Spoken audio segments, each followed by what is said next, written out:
A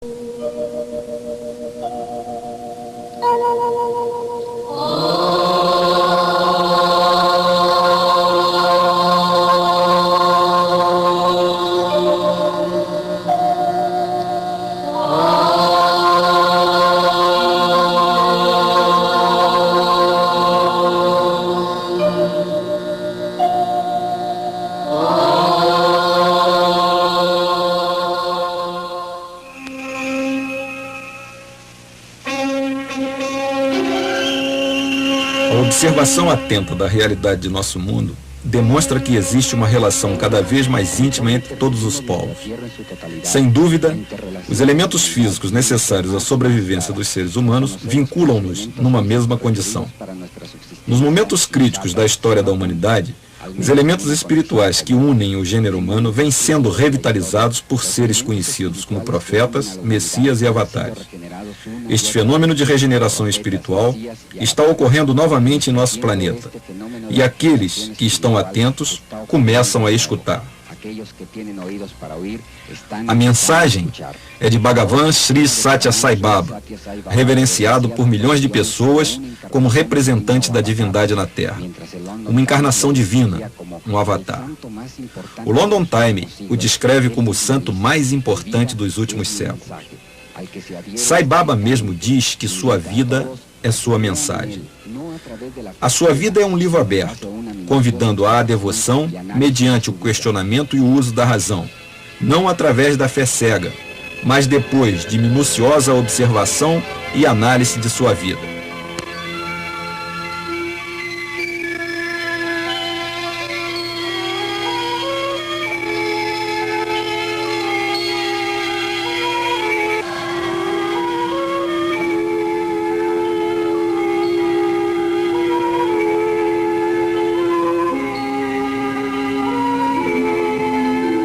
O vilarejo de Puttaparthi está situado às margens do rio Chitravati, a 127 milhas, cerca de 200 quilômetros ao norte da cidade de Bangalore.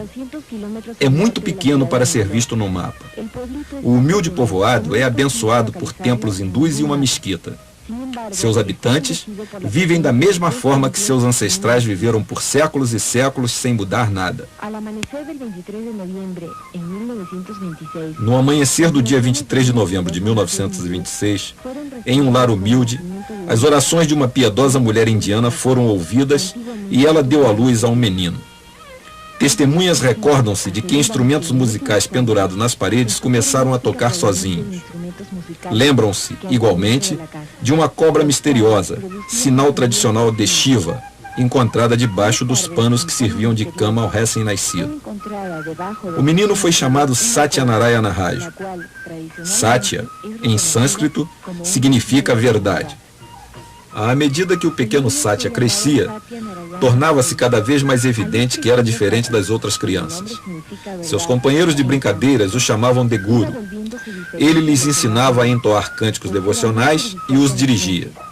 Frequentemente os divertia ao materializar caramelos e balas que retirava de uma bolsa vazia. Esta milagrosa habilidade de criar objetos a partir do nada, de transformar a matéria à vontade e de curar enfermos, manifestada quando ainda criança, se mantém atualmente para assombro de todos que a presenciam. Em maio de 1940, aos 13 anos de idade, o jovem Satya deixou de lado seus livros escolares e anunciou à sua incrédula família que ele era a reencarnação de um santo chamado Shirdi Sai Baba. Embora este santo fosse desconhecido naquela ocasião, na região de Puttaparthi, era muito respeitado e adorado no norte da Índia, tanto por muçulmanos como por hindus. Tinha como característica vestir-se como um muçulmano e levava cinzas em sua fronte como fazem os hindus. Dormia uma noite em um templo e outra em uma mesquita. Naquela época em que as rivalidades religiosas causavam guerras, ele conseguiu a união, a paz e o respeito mútuo entre as distintas religiões. Para tanto, pregava com o seu exemplo. Estando próximo de morrer, Sai Baba de Shirdi anunciou a seus devotos que reencarnaria 8 anos depois. Efetivamente, 8 anos mais tarde, nasceu Satya Narayana Raju. Após ter revelado sua verdadeira identidade, o jovem Satya disse a seus pais que ele não mais lhes pertencia. Explicou que seus devotos os estavam chamando e que havia chegado o momento de se reunir a eles. Em outubro do mesmo ano, deixa a escola e a fama de Satya começa a crescer. À medida que mais e mais pessoas começaram a se aperceber de sua natureza excepcional, ele anunciou: "Vocês têm agora acesso à minha presença. Porém, dentro de poucos anos, haverá tal multidão que vocês só poderão me ver a muitas milhas de distância." Em pouco tempo, a fama do jovem Satya começou a se estender. Ao completar 20 anos, seu irmão mais velho, professor numa localidade vizinha, escreveu-lhe uma carta na qual manifestava sua preocupação pelos perigos inerentes à fama e à atenção pública. Satya respondeu ao irmão em 25 de maio de 1947 com uma carta onde, em certo trecho, diz: "Meu querido, deixa-me dizer-te que é impossível sondar os corações e ainda mais descobrir a natureza daqueles que conseguiram conhecimento espiritual. Devemos ater-nos a nosso próprio caminho sem sermos afetados pela opinião pública. Os grandes seres não devem se orgulhar quando as pessoas os elogiam, nem se ofender quando os desprezam. Somente eles conhecem o caminho que devem seguir. Sua sabedoria regula suas ações e, portanto, as santifica. A confiança em si mesmos e suas atividades benéficas são as qualidades especiais que os distinguem. Por que te preocupas se eu permaneço fiel a estas coisas? Além de tudo, a reprovação ou os louvores do povo não tocam nem afetam a realidade. Tais coisas só podem atingir a aparência física externa. Tenho por missão nutrir a humanidade e assegurar-lhe uma vida plena de bem-aventurança. Não renunciarei a tal propósito, nem a minha determinação de cumpri-lo. Sei seguramente que o posso realizar.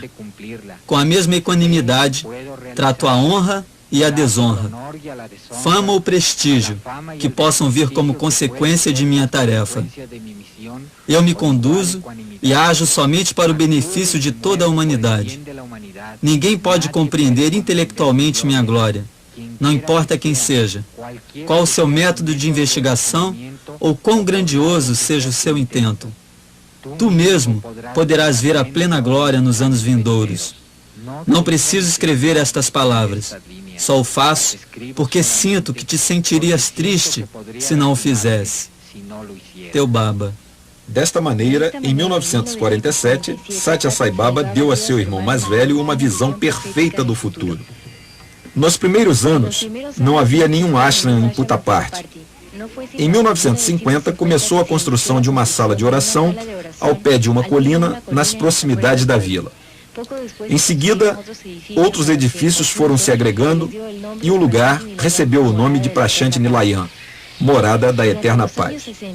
Este primeiro ashram tinha suficiente capacidade para abrigar a crescente quantidade de devotos que, irresistivelmente, sentiam-se atraídos ao jovem Satya. A partir de 1960, o nome Sai Baba ficou conhecido em toda a Índia. Nos festivais religiosos, os devotos se reuniam em quantidades que chegavam em torno de 30 mil pessoas, vindas dos mais remotos lugares de todo o país. Hindus de diversas seitas, muçulmanos, sikhs e cristãos. Eram pessoas que guardavam em suas memórias recentes recordações das guerras e choques religiosos ocorridos após a separação do país em 1947, isto é, há menos de 20 anos antes. Os devotos sentiam o poder curativo e unificador de Sai Baba e sua mensagem de amor universal. Ao completar 62 anos, Sai Baba abençoou os seus devotos de um helicóptero devido à quantidade de pessoas que já chegava perto de 700 mil. A liberdade pessoal do menino pobre de Puttaparthi havia se transformado em um voluntário confinamento de alguém sem privacidade, constantemente observado e adorado por seus devotos, sempre ansiosos de uma palavra, de um olhar que o convertera, assim, num cativo do amor que ele mesmo inspirava. O que mais chamou a atenção dos observadores de Sai Baba não é só o fato de seu nascimento ter realizado a profecia de Sai Baba de Shirdi e de sua vida estar confirmando o que ele mesmo anunciara a seu irmão, senão de uma maneira confirmando uma profecia feita há mais de 5.000 anos. No Mahabharata, que é, digamos, o Antigo Testamento hindu, o Senhor Vishnu, preservador e protetor do universo, prenunciou a Kali Yuga, era que corresponde a nosso tempo, cujas características seriam a degradação moral e espiritual, a corrupção política, a opressão sobre as massas, a hegemonia da falsidade e da hipocrisia.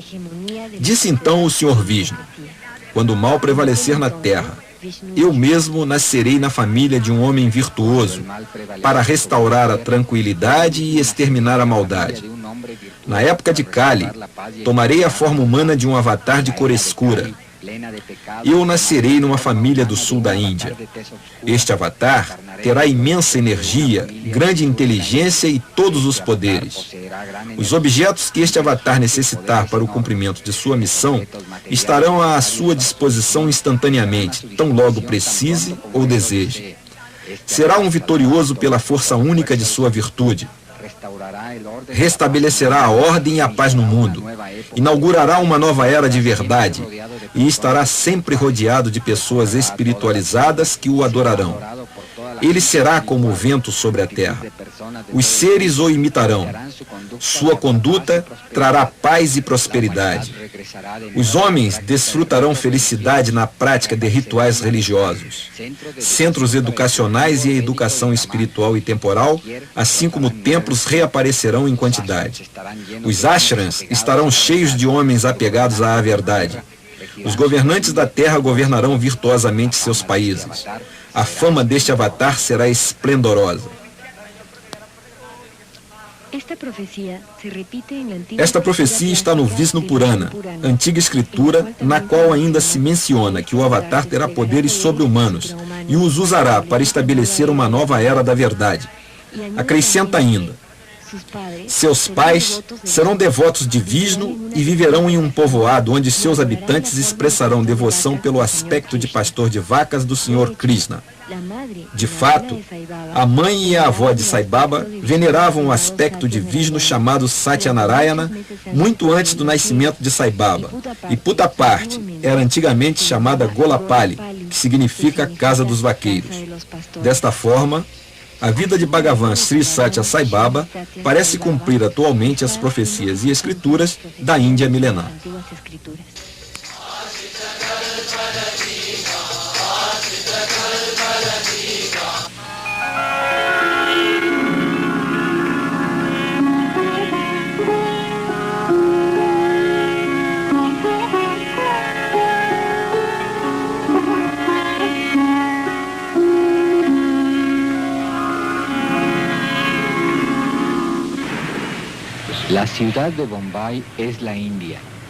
A cidade de Bombaim é um mundo em microcosmo, pois contém a sofisticação da vida contemporânea assentada sobre um leito de pobreza e necessidade que reflete desde tempos imemoriais a condição humana. O ensinamento espiritual de Sri Satya Sai Baba é dirigido de forma clara e direta ao coração de todas as pessoas. A dificuldade principal não está em compreendê-la, mas em praticá-la na vida diária. Em agosto de 1976, Sai Baba concedeu sua primeira entrevista a um jornalista. O entrevistador era o Sr. Karandia, editor-chefe da revista semanal chamada Blitz, impressa em Bombaim, com uma tiragem de vários milhões de exemplares. Karandia era um reconhecido marxista e se considerava um sofisticado ateu, com nenhum interesse nem respeito pela tradição espiritual de seu povo. Sua revista refletia suas atitudes. Sua decisão de viajar ao sul da Índia para visitar Sai Baba foi resultado de um desafio feito por um colega, o qual lhe manifestou ser inconsistente considerar-se ele um jornalista objetivo se já havia formado uma opinião pré-concebida sem ter conhecido Sai Baba pessoalmente. Durante sua estada no ashram, Baba o chamou para uma entrevista pessoal. Posteriormente, o jornalista publicava: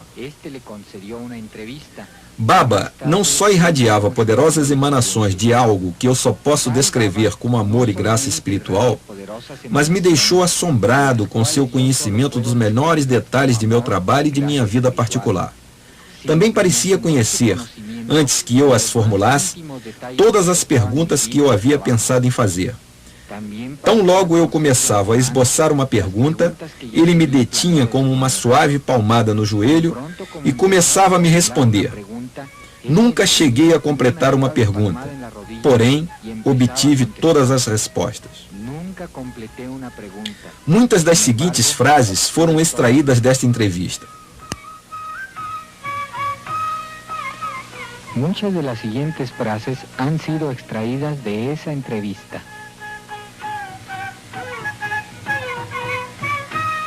Deus é o homem, e o homem é Deus. Todos temos algo de Deus dentro de nós, a centelha divina. Os homens são divinos como eu. A diferença é que não têm consciência de sua divindade. Eles chegaram a esta prisão kármica, o corpo físico, através dos erros de muitas vidas. Eu, ao contrário, tomei esta forma mortal por minha livre vontade. Eles estão escravizados ao corpo, enquanto eu sou livre de ataduras. Os homens são levados daqui para ali, impulsionados por seus desejos, enquanto eu não tenho desejo algum, exceto o supremo e único desejo de torná-los a todos livres de desejos, seres sem pesares nem sofrimentos.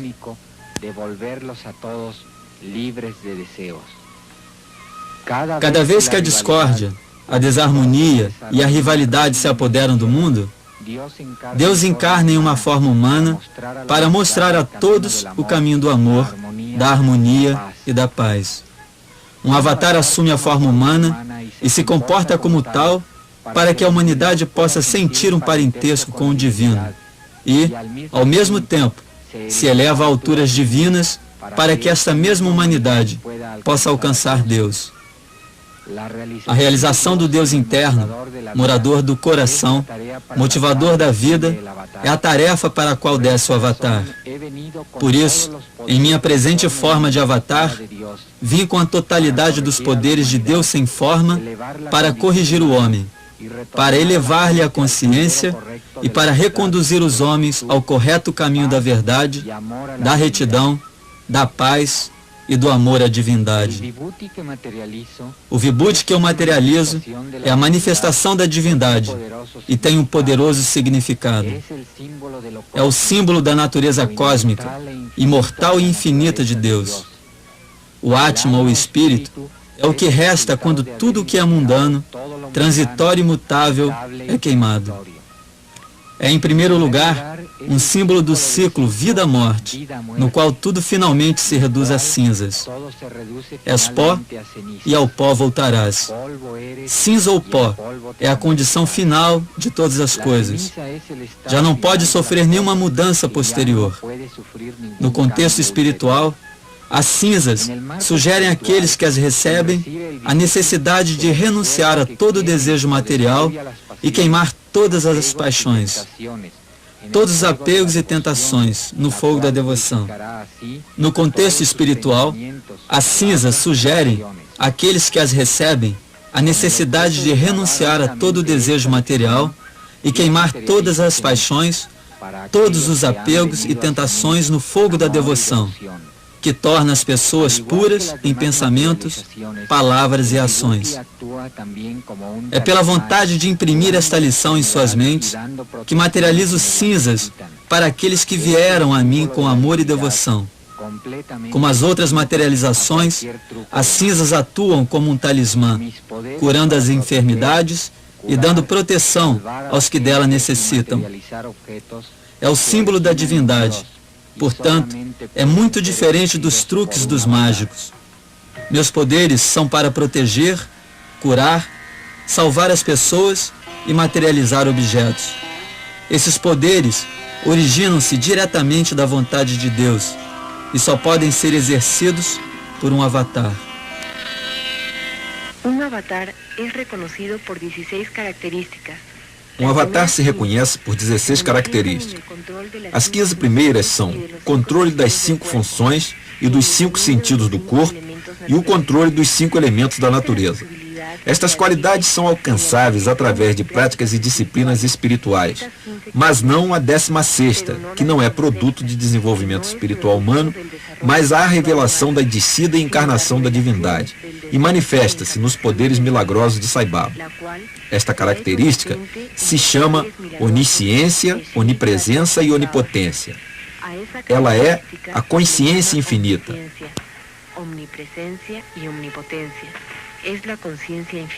Einstein reconheceu a lei natural que expressa que a energia é igual à matéria multiplicada pelo quadrado da velocidade da luz, corroborando então o antigo preceito Yogi que afirma serem a matéria e a energia as duas faces da mesma moeda.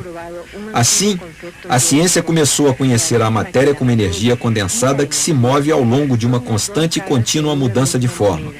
A transformação da matéria em energia e de energia em matéria ocorre com a velocidade da luz, no domínio da luz, aquela mesma luz que foi reconhecida através do tempo em todas as religiões como energia divina.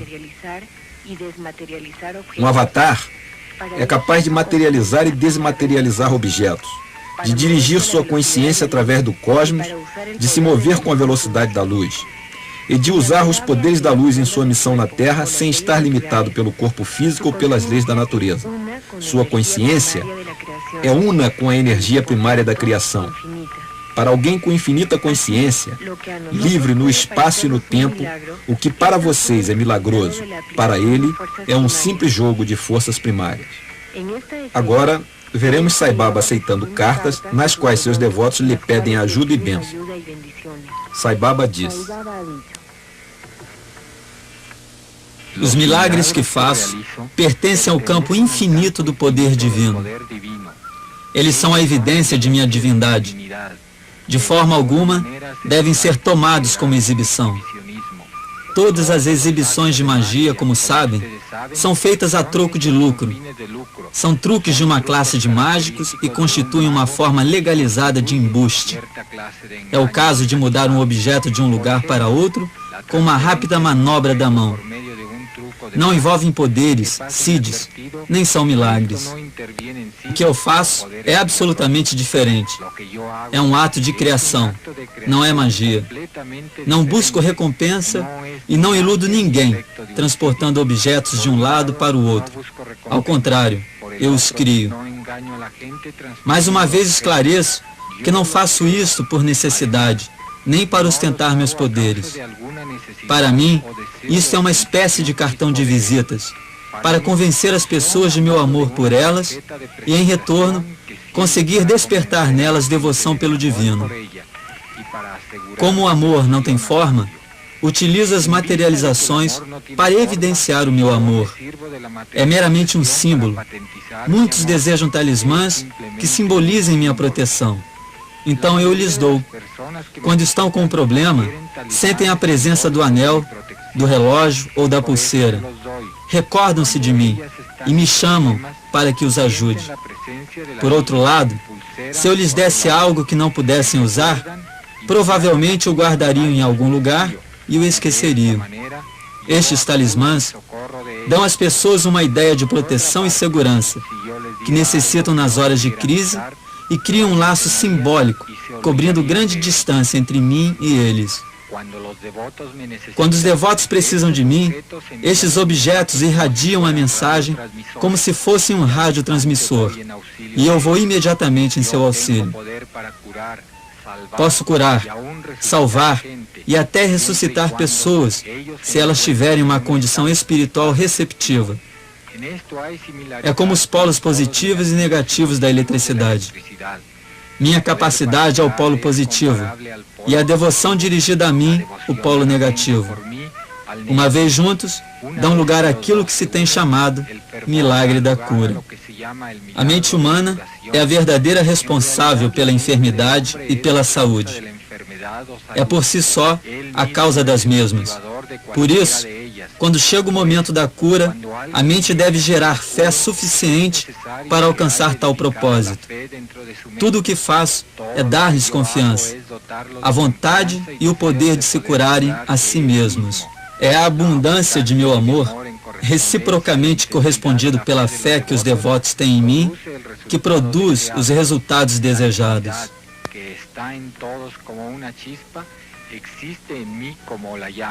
A centelha da divindade, que existe dentro de cada um dos seres, é em mim uma chama magnificente que tudo engloba. É minha missão que esta centelha existente em cada um se converta em uma chama igual à minha.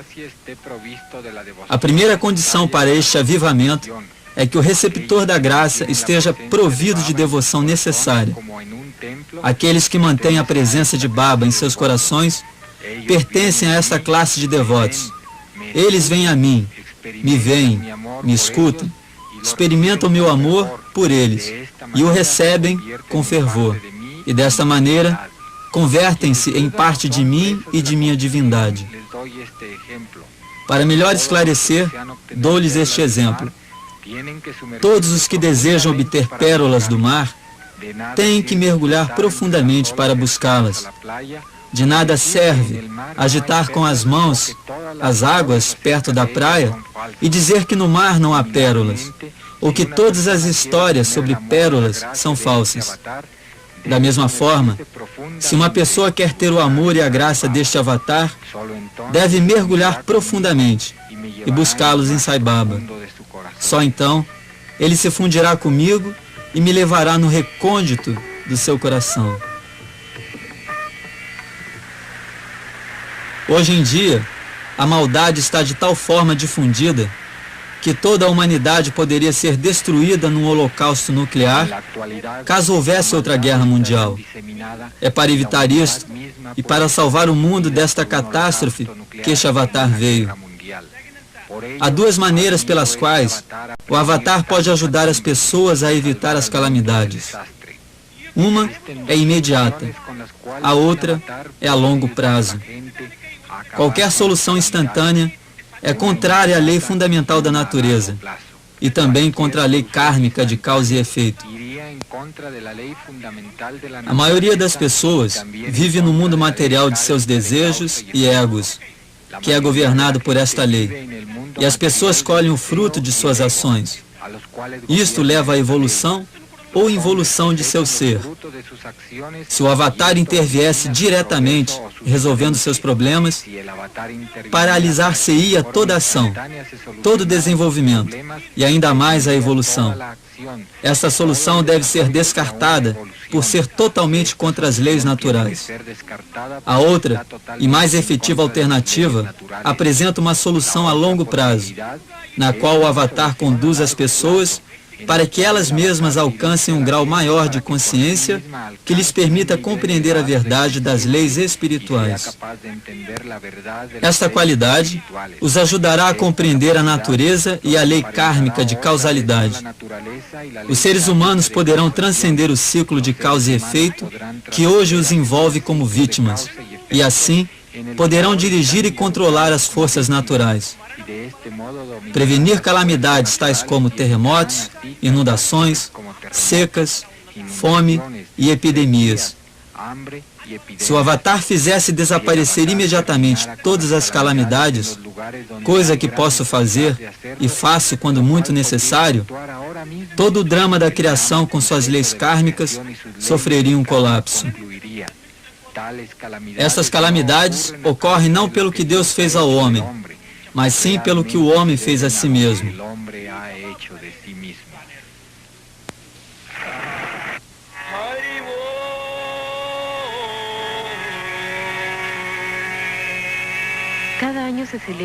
Cada ano, um festival chamado Dasara é celebrado em toda a Índia, inclusive em Prashant Nilayan, durante 9 dias. Diz Sai Baba que seus milagres não têm nenhum valor, porém experienciá-los sacode as pessoas, despertando-as da autogratificação e inclinando-as a uma vida mais espiritual. Talvez a mais dramática de tais experiências seja o Vibhuti Abhishekam, uma produção de Vibhuti em enormes quantidades que ocorre durante o festival de Dasara.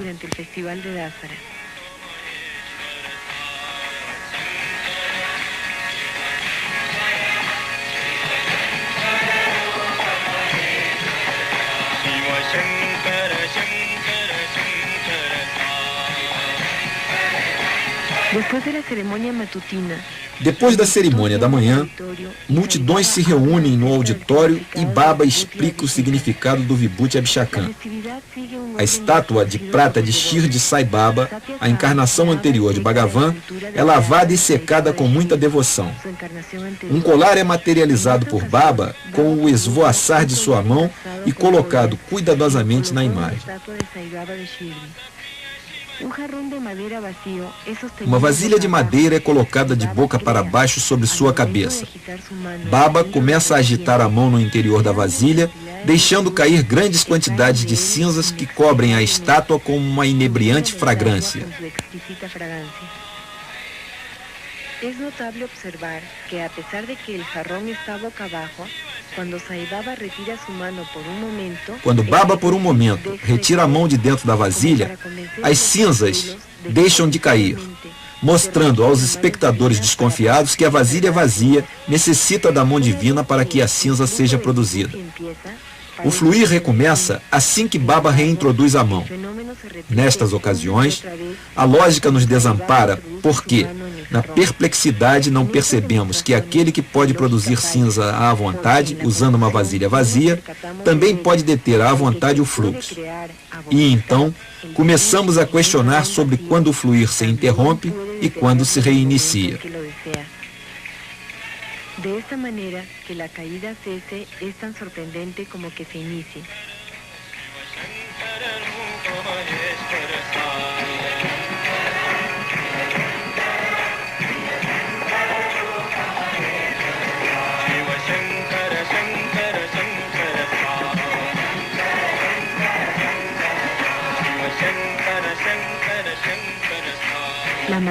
O Vibhuti pode materializar-se sobre as fotos de Shirdi Sai Baba e de Satya Sai Baba nos lares dos devotos da Índia e de outras partes do mundo. No salão de imagens do lar do Sr. Krupana, em Bangalore, muitas fotos têm estado estudando Vibhuti por mais de uma década. O Sr. Krupana comentou a propósito deste fenômeno: sim, eu sou devoto de Baba. Vivo aqui com minha mulher e a família de meu primo. Não há nada de especial nesta casa. Aonde eu vou, levo as fotos comigo e o Vibhuti começa a materializar-se nelas. Todos podem vê-lo. Muitos o apreciam. Estas cinzas são para distribuir, não para guardar. Nós damos tudo o que se materializa. Uma pitada de Vibhuti em um copo de água é remédio que cura e pode ser usado para qualquer enfermidade. O mais importante é tomá-lo com fé. Você deve ter fé em Baba e no Vibhuti, e todas as doenças poderão ser curadas. Depois de visitar a Índia em 2 oportunidades para observar e documentar os milagres de Sai Baba, o Dr. Carlos Ozias, da Sociedade Norte-Americana para Investigação de Física, escreveu: sou investigador há 25 anos. Tenho viajado muitíssimo, porém em nenhum lugar encontrei fenômenos que determinassem tão indiscutivelmente uma realidade espiritual como os fenômenos cotidianos que se sucedem em torno de Sai Baba. Apesar disto, a relação de Sai Baba com a ciência continua sendo uma controvérsia. Na reportagem de Karandia, Sai Baba disse a respeito: a lei que expressa que nada pode ser criado a partir do nada só é válida para o limitado campo da ciência, porém não se pode aplicar de nenhuma forma ao campo transcendental da espiritualidade. Neste campo, tudo pode ser criado a partir da vontade suprema. Tudo o que existe pode desaparecer, e aquilo que não existe pode aparecer. Quando perguntaram a Baba como foi criado o universo, respondendo a partir do princípio divino e eterno, disse: não havia quem me conhecesse até que eu fizesse o universo à minha vontade com uma só palavra. Imediatamente apareceram as montanhas, os oceanos, o sol, os mares, os continentes, a lua, os desertos. Os rios começaram a fluir, o céu acima e a terra abaixo. E todo o universo surgiu para provar minha existência. Depois, vieram todas as formas de seres, homens, animais e pássaros, escutando, falando e voando. O primeiro lugar foi concedido ao ser humano, e o conhecimento foi colocado em sua mente.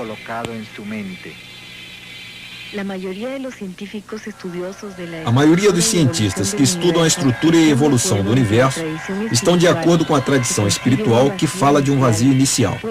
Eles podem estar muito próximos da verdade, pois eles creem que o universo é a expansão remanescente da explosão de uma concentrada massa de matéria criada há 20 milhões de anos atrás. Shri Satya Sai Baba diz: Shri Satya Sai Baba suele explicar. Todas as Escrituras afirmam que Deus está presente em cada um de nós. A divindade é o Uno manifestado no mundo real, que dirige e governa todo o universo. Não existe exceção da divindade. Assim, os planetas seguem suas órbitas, as estrelas seu caminho, o sangue seu pulsar. Para que tudo isto exista de forma constante, há uma força divina que o sustenta.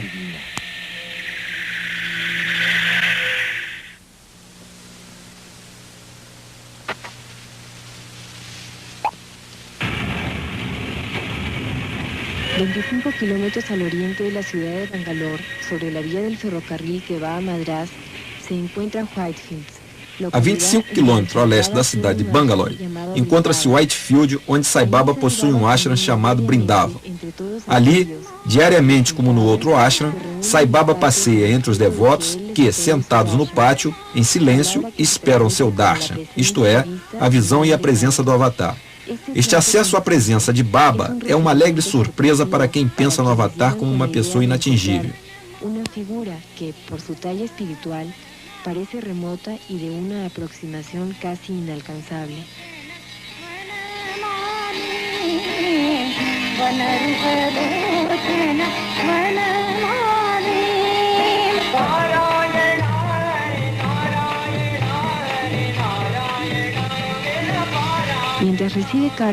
Enquanto de uns aceita cartas que pedem ajuda e orientação material e espiritual, para outros produz vibhuti e o entrega de mão em mão. Baba repete constantemente que nada pede e nada quer de seus devotos, que não seja a entrega do seu amor. Sai Baba diz: venham a mim com as mãos vazias e eu as encherei de bênçãos. Se suas mãos estiverem cheias, como poderei enchê-las? Tragam-me todos os seus males e levem de mim tudo o que eu tenho, amor. Cultivem a virtude de ver todas as coisas movidas e motivadas por Deus. Por que temer, se eu estou aqui? Todos os pecados se diluem no momento em que recebem o meu darshan. Eu assumirei todas as suas cargas. Tomem de mim todas as bênçãos que possam. Deixem comigo todos os seus sofrimentos.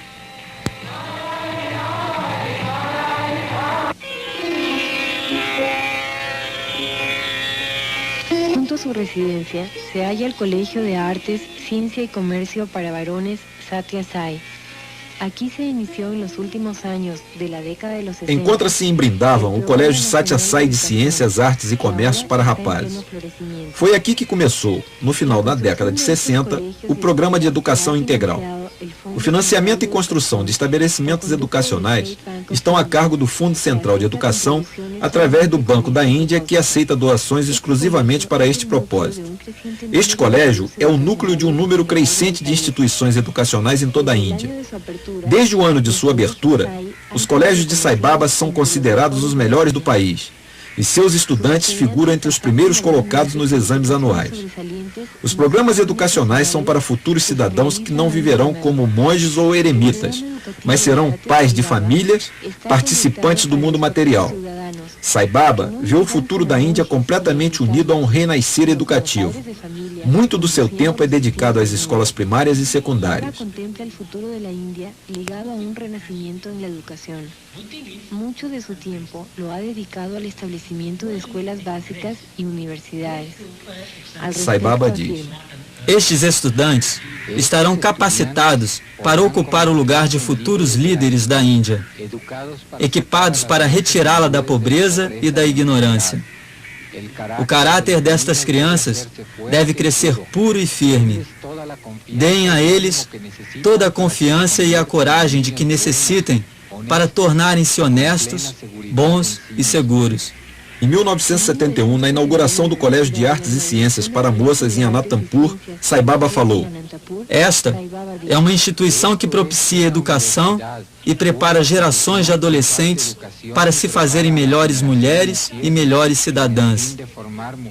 A educação deve abrir-lhes os olhos e permitir-lhes reconhecer o Uno através da multiplicidade. Quando o Uno é reconhecido, todas as coisas podem ser vistas clara e facilmente. Busquem incessantemente a verdade imensa, cósmica, toda abrangente. Não fiquem satisfeitas com fragmentos mesquinhos e triviais de meras informações intelectuais. Busquem o conhecedor que está por trás do processo de conhecer. Esta é a verdadeira vitória. A um grupo de estudantes que visitavam o ashram, Sai Baba sugeriu: vocês devem aprender a ser um novo tipo de líder, apurados na prova do serviço com devoção e prática espiritual. Líderes que tenham passado pelo colégio e pela universidade e se doutoraram nos problemas do presente e do futuro, à luz da sabedoria do passado. Líderes que apreciam a cultura e as tradições deste país. O sentido da educação é, entre outras coisas, ensinar as leis e propriedades da matéria. Deve também inteirar o educando sobre as leis e componentes da personalidade humana e promover o discernimento. A educação não merece tal nome a menos que ordenhe o leite da bondade, humanidade e fraternidade, e faça algo pela difusão universal de tais sentimentos, ensinando simultaneamente um conhecimento intensivo e extensivo da natureza do homem e da sociedade. A educação deve também ser útil a homens e mulheres em suas vidas diárias. Só uma vida de disciplina e integridade pode salvar da ruína a cada um e a sociedade. Não existe outro remédio. A educação tornou-se um negócio que resultou em uma política sem princípios, educação sem caráter, ciência sem humanidade, comércio sem ética. Todos juntos, além de inúteis, são dramaticamente perigosos. Deve-se dar aos jovens um curso regular sobre a disciplina da meditação, de tal maneira que possam reconhecer as profundezas de sua própria personalidade e infinitas potencialidades. É um direito de cada buscador da verdade, em qualquer parte da terra. É a verdadeira riqueza à disposição do homem para salvá-lo da miséria. Tudo mais são sombras, castelos no ar, miragens que por fim morrem com o corpo que lhes deu vida. Sai Baba frequentemente preside casamento de devotos. Neste, materializa a aliança simbólica como parte da cerimônia. Sai Baba diz: antes de se casarem, o amor de cada um estava separado. Agora, todo o amor de vocês deverá juntar-se e florescerá realmente. O casamento implica toda a vida, não uns poucos dias, semanas ou anos. Deus criou o laço do casamento. É para autocontrolar-se que duas individualidades se unem. É para matar o ego que duas almas se juntam. Assim, aprendam a ajustar-se um ao outro e a esquecer seu ego. O mais importante é a compreensão. Então, a adaptação torna-se fácil com o tempo. Ambos devem compreender-se. Não pensem no passado. Vivam o presente e deem o melhor de vocês. Este é um vínculo sagrado. uma promessa que um faz ao outro, porque a esposa é a metade do esposo, e este a metade da esposa. Meio mais meio não fazem dois, senão um. Antes do casamento, vocês eram um eu individual. Agora não são eu, senão nós. Em todas as dificuldades, em todas as alegrias, em toda a dor, em todos os prazeres da vida, não são mais seres individualizados. Agora, o eu se converteu em nós. Esta é a verdadeira promessa sagrada. Tudo hoje tende à separatividade, não à união. A vida está cheia de problemas. Não se separem por causa deles. Enfrentem-nos juntos. Hoje, diante da menor dificuldade, vem a separação. Esta não deve ser a tendência. Vocês devem aprender a se adaptar. Estar casado é entregar o coração ao outro, é o amor, não a luxúria, a essência de uma vida feliz. Comecem o dia com amor, encham o dia com amor, vivam o dia com amor, terminem o dia com amor. Este é o caminho para Deus.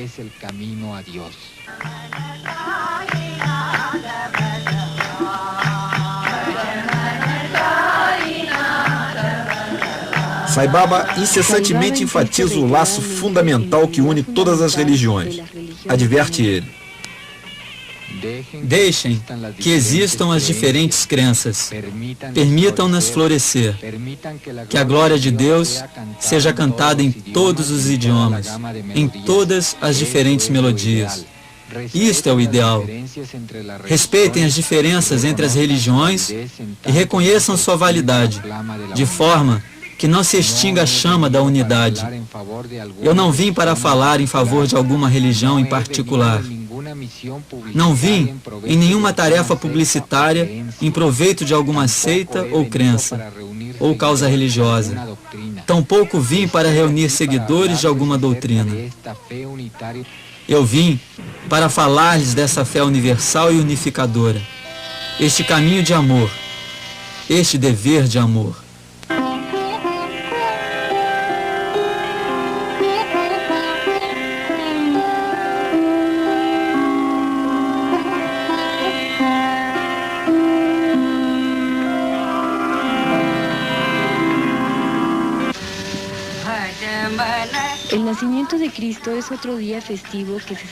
O nascimento de Jesus é um grandioso festival que se celebra no ashram de Sai Baba, confirmando que a verdade é uma e que todas as crenças são ângulos diferentes desta verdade única.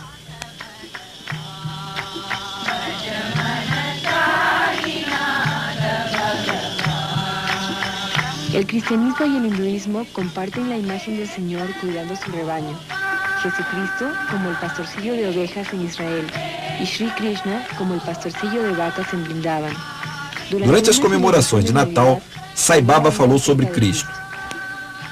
Jesus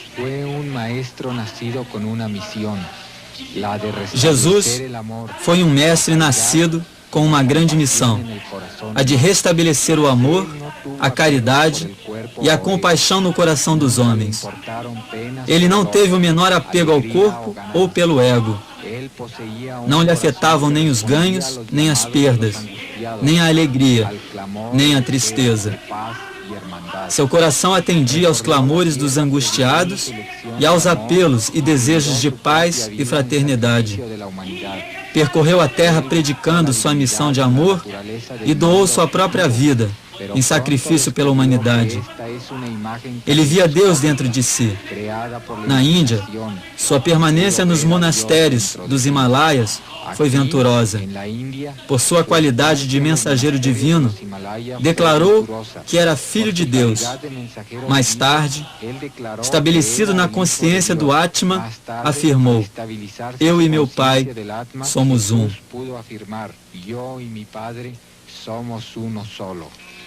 Dr. John Hislop, presidente do Conselho Satya Sai da América, relata o que aconteceu quando Sai Baba criou um crucifixo singular, o qual lhe foi dado. Estávamos na Índia, na selva de Bandipur, na data do Shivaratri, e Baba, acompanhado de vários devotos, percorria o bosque procurando um lugar onde pudesse efetuar o ritual. Finalmente encontramos o leito seco de um rio e à tarde regressamos todos àquela paragem. Deixamos o carro e começamos a descer o dorso de uma colina fronteira ao rio até chegar ao fundo. Por casualidade, eu caminhava perto de Sai Baba e quando passamos junto a um arbusto, ele tomou 2 raminhos em sua mão. Formou uma cruz com eles e me perguntou: Hislop, que é isto? Eu respondi: é uma cruz, Swami. Logo, fechou os raminhos em sua mão e depois de soprar 3 vezes sobre ela, abriu-a. Ali estava o crucifixo que veem agora. Posteriormente acrescentou: este é Cristo como realmente estava na cruz, não como os artistas e historiadores o representam. Tinha um estômago fundo devido aos dias que passara sem comer. Ao ver o crucifixo, disse: Swami, o que é este orifício na parte superior da cruz? E ele respondeu: este orifício foi feito com o objetivo de pendurar a trave a uma coluna. E acrescentou: a madeira desta cruz é parte da mesma madeira da cruz onde Cristo foi crucificado, e devo dizer que empreguei algum tempo e esforço para achar um fragmento desta madeira. Não esqueça que se passaram 2000 anos.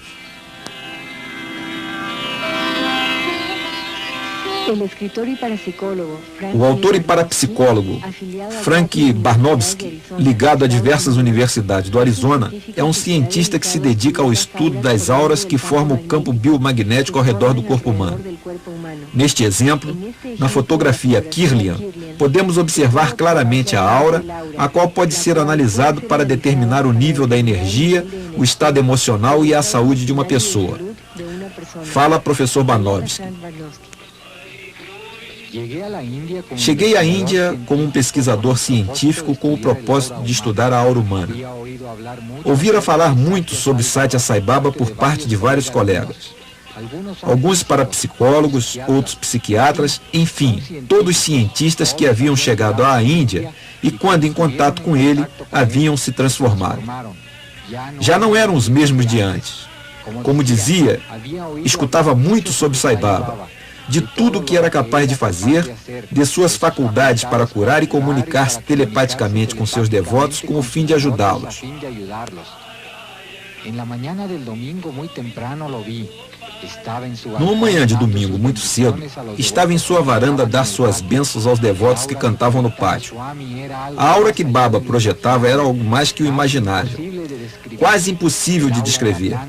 A aura era branca e 6 ou 7 vezes maior do que a de um homem comum. E mais além, havia uma de cor azul. E esta era ilimitada realmente. Havia também feixes dourados e prateados. Tudo isto quer dizer que a aura que Swami projetava era diferente de todas quantas antes eu havia visto. Realmente ultrapassava os contornos dos edifícios circundantes. Observei Sai Baba pelas manhãs e tardes, durante mais de uma semana, e o vi caminhar entre as pessoas, e sempre vi esta aura, esta irradiação. A maior parte do tempo com faixas azuis, que para o investigador significa espiritualidade. As faixas rosadas ultrapassavam qualquer imaginação, pois indicavam um amor desinteressado e sem limite. Conforme caminhava, os devotos tocavam-lhe os pés e era assombroso ver como a aura de algumas pessoas cheias de negatividade mudava instantaneamente quando a parte da aura de Swami se intermesclava com a deles. A energia de Baba é inesgotável, parece que nunca se cansa. Observei-o ao aproximar-se de uma menina em cadeira de rodas quando ele a afagava. Assombrou-me a aura de amor que os envolvia, o que confirma o amor intenso que Swami sente pelos seres humanos. Tenho estado em contato com muitos homens santos, porém nenhum deles é tão acessível a seus devotos como Sai Baba.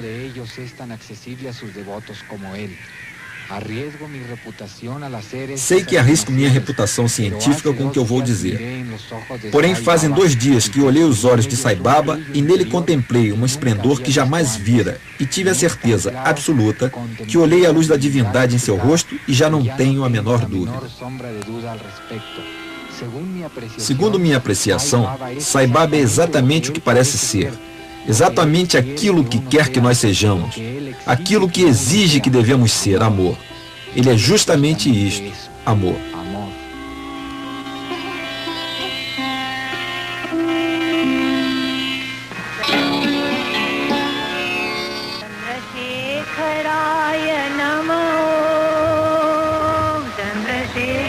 Frequentemente, Sai Baba lembra a seus devotos: uma vida isenta de desejos conduz o homem à divindade, e os que procuram minha graça devem renunciar ao desejo e à ambição. As riquezas se tornam tentações fatais, são fonte e causa da servidão humana. Uma vida sem desejos significa a realização do puro ser, que é a alma. Quando se dá rédeas ao desejo, cai-se no egoísmo. A alma se transforma em ego. O caminho da realização é a eliminação do ego. Quando isto acontecer, vocês ascenderão ao estado de consciência acima do intelecto e da mente. Isso desvelará o ser, que é o Deus mesmo. A mente é comparável a um pano que cobre e afoga a consciência.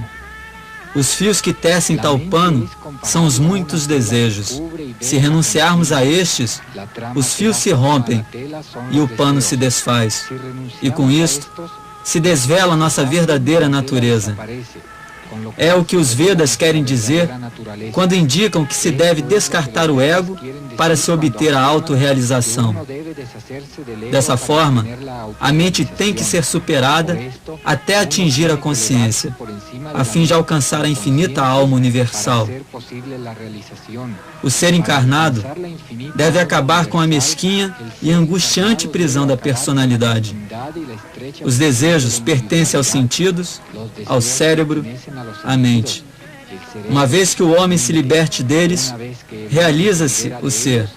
A consciência do Atma se ilumina e o ente humano se torna uno com o poder cósmico. Desta maneira, o homem alcança Deus. Aqueles que querem me entender são bem-vindos aqui. O espírito de investigação é importante. Eu não os convido a vir aqui para se inclinarem diante de Deus. Quero que venham, vejam, escutem, estudem, observem, experimentem e se deem conta de quem é Baba. Só assim poderão me entender e apreciar o Avatar. Satya Sai Baba não somente profetizou o curso de sua vida. Ele disse que assim como nasceu 8 anos após a morte de Baba de Shirdi, sua terceira encarnação, que será chamada Prema Sai, ocorrerá exatamente 8 anos após a sua própria morte física. Escutemos suas palavras. O presente Avatar veio com a tarefa de fazer com que todos vocês se deem conta que Deus, ou a divindade, reside em cada um. As pessoas deveriam mutuamente se respeitar, amar e ajudar uns aos outros, independentemente de cor, casta ou credo. Assim, qualquer ação se transformará em ato de adoração. Finalmente, Prema Sai, o terceiro avatar, difundirá a mensagem de que não somente Deus mora em todos, mas que todos são Deus. Este será o último conhecimento que permitirá ao homem elevar-se a Deus e converter-se no próprio Deus.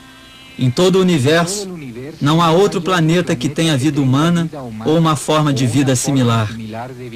A vida humana é muito sagrada e deve ser considerada de alto valor. Toda manifestação de vida aspira por um nascimento humano.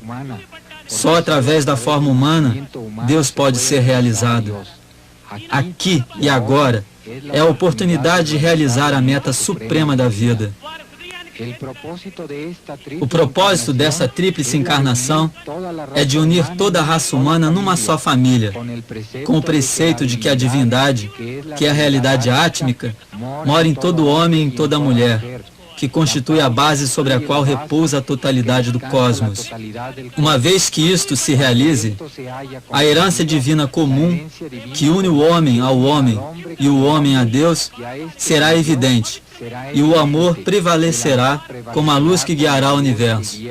Só há uma casta, a casta da humanidade. Só há uma linguagem, a linguagem do coração. Só há uma religião, a religião do amor. Só há um Deus, e Ele é onipresente.